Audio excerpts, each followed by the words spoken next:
నమస్తే, welcome to special topic. ఏపీలో రాజకీయాలకు సంబంధించి ప్రజలంతా కూడా ఉత్కంఠగా ఎదురు చూస్తున్నారు. ఏ జిల్లాకు సంబంధించి ఎన్ని సీట్లు ఏ పార్టీకి వస్తాయి, ఏ అభ్యర్థి ఏ పార్టీ తరపున పోటీ చేస్తాడనేటటువంటిది. దీనికి సంబంధించి ప్రస్తుతం ఏదైతే శ్రీకాకుళం జిల్లాకు సంబంధించి చూసుకుంటే కనుక శ్రీకాకుళం లోక్సభ స్థానానికి సంబంధించి బలాబలాలు ఎలా ఉన్నాయి, ఏ పార్టీకి ఎలాంటి బలం ఉంది, అలాగే అక్కడ గతంలో పనిచేసినటువంటి ఎమ్మెల్యేలు కావచ్చు, అలాగే శ్రీకాకుళం స్థానం నుంచి ఎంపీ కావచ్చు, అలాగే ప్రస్తుతం అభ్యర్థులకు సంబంధించి, అలాగే అక్కడ ఉన్నటువంటి సామాజిక వర్గాలకు సంబంధించినటువంటి సమగ్ర సమాచారం అందించడానికి మనతో సిద్ధంగా ఉన్నారు డిఏఆర్ సుబ్రహ్మణ్యం గారు. నవ్యాంధ్ర ఇంటలెక్చువల్ ఫోరంకి సంబంధించి చైర్మన్గా ఉన్నారు. లోక్సభ నియోజకవర్గం ఇది. ఈ 2009 ముందు ఈ నియోజకవర్గం సోంపేట నియోజకవర్గంగా ఉంది. ఇది ముఖ్యంగా ఎందుకు చెప్తున్నానంటే, ఈ సోంపేట నియోజకవర్గం మరలా చాలా ప్రాశస్త్యం ఉన్న నియోజకవర్గం.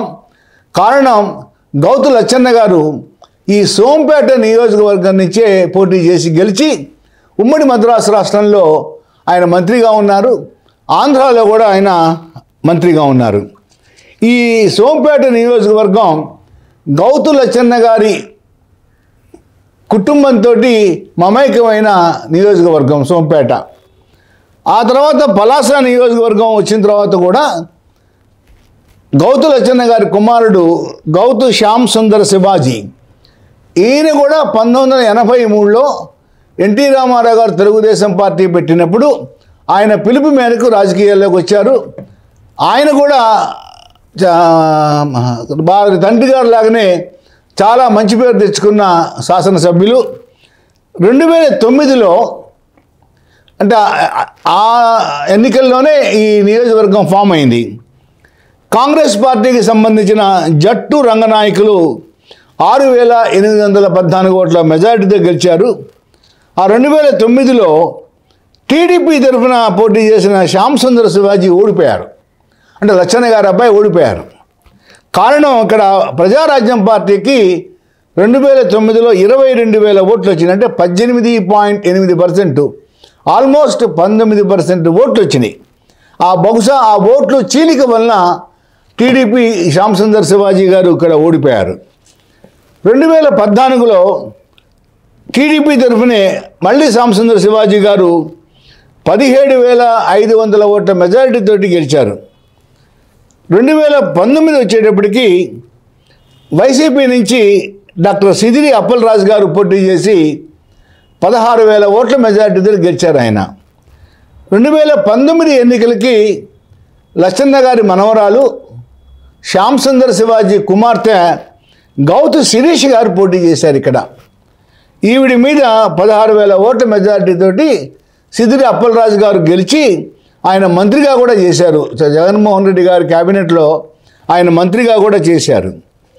2019లో ఇక్కడ జనసేనకి 6,000 ఓట్లు వచ్చాయి. ఇప్పుడు 2024 ఎన్నికలకి వైసీపీ తరఫున ఆల్మోస్ట్ సిదిరి అప్పలరాజు గారే మరలా పోటీలో ఉంటారు. టీడీపీ నుంచి కూడా బహుశా గౌతు శిరీష్ గారే ఉంటారని మనం ఎస్యూమ్ చేయవచ్చు. అయితే ఇక్కడ సిదిరి అప్పలరాజు గారు గెలవటం చాలా కష్టమే ఈసారి. వివిధ కారణాల వలన ఆయన వివాదాస్పదం కావటం, జనసేన టీడీపీ అలయన్స్లోకి రావటం, ఈ 2 కారణాలు గౌతు కుటుంబానికి ఆ నియోజకవర్గంలో ఉన్న ప్రజల్లో ఉన్న మంచి పేరు, వీటన్నిటి వలన వైసీపీ ఈ నియోజకవర్గంలో గెలవటం చాలా కష్టం, సీటు నిలుపుకోవడం చాలా కష్టం. టీడీపీకే ఎక్కువ అవకాశాలున్న నియోజకవర్గం ఇది కూడాను. 3 టెక్కలి. ఈ టెక్కలికి ప్రస్తుతం ఎమ్మెల్యేగా ఉన్నది అచ్చెన్నాయుడు గారు. అచ్చెన్నాయుడు గారు ఎర్రనాయుడు గారు తమ్ముడు.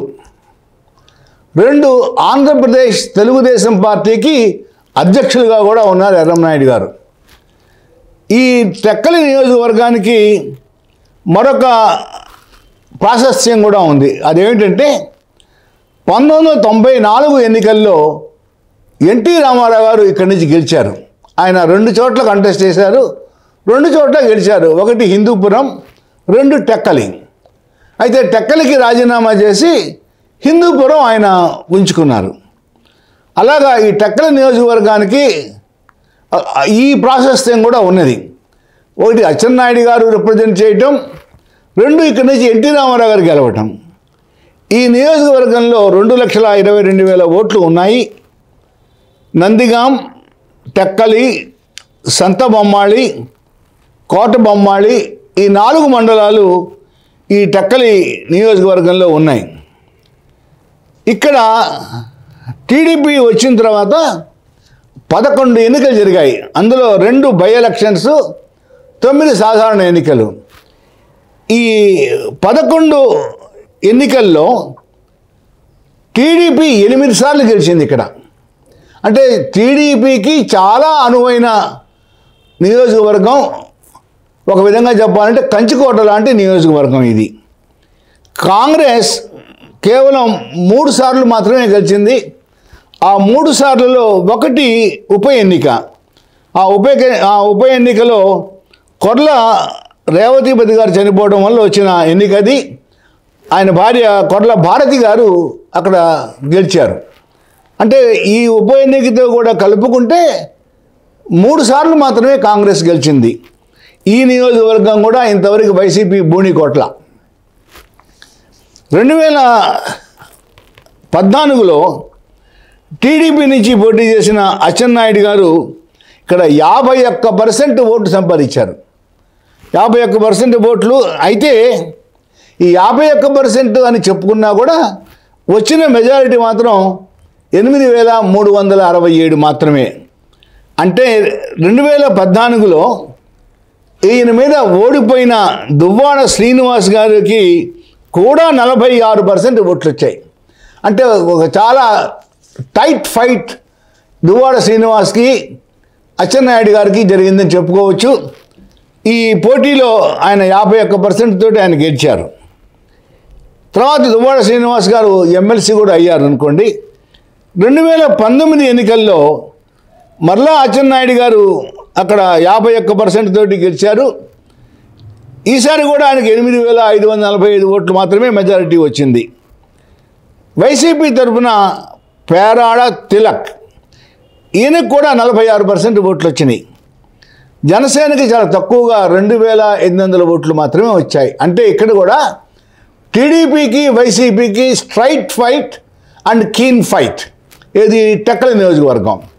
ఈ 2024కి టీడీపీ నుంచి అచ్చెన్నాయుడు గారు ఎలాగో ఉంటారు, ఆయన అధ్యక్షులు కాబట్టి ఆయన ఉంటారు.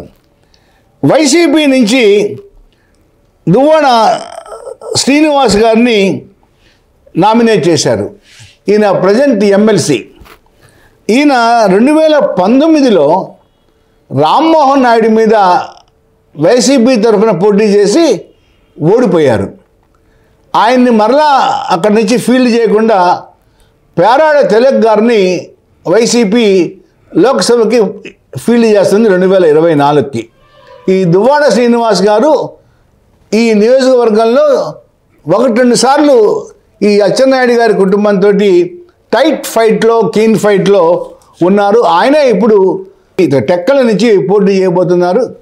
అయినప్పటికీ కూడా జనసేన టీడీపీ అలయన్స్ ఉండటం, కొద్దిగా గొప్ప యాంటీ ఇన్కంబెన్సీ ప్రాబ్లం ఉండటం, 3 అచ్చెన్నాయుడిని అరెస్ట్ చేయటం, ఆయనకి కొద్దిగా అక్కడ సానుభూతి కలగటం, ఈ అన్ని కారణాల వలన ఇక్కడ కూడా వైసీపీ గెలవటం కష్టమే. అంటే ఇంతవరకు బోణీ కొట్టలేదు, బోణీ కొట్టేదానికి కూడా ఆస్కారం లేదు ఈ నియోజకవర్గం.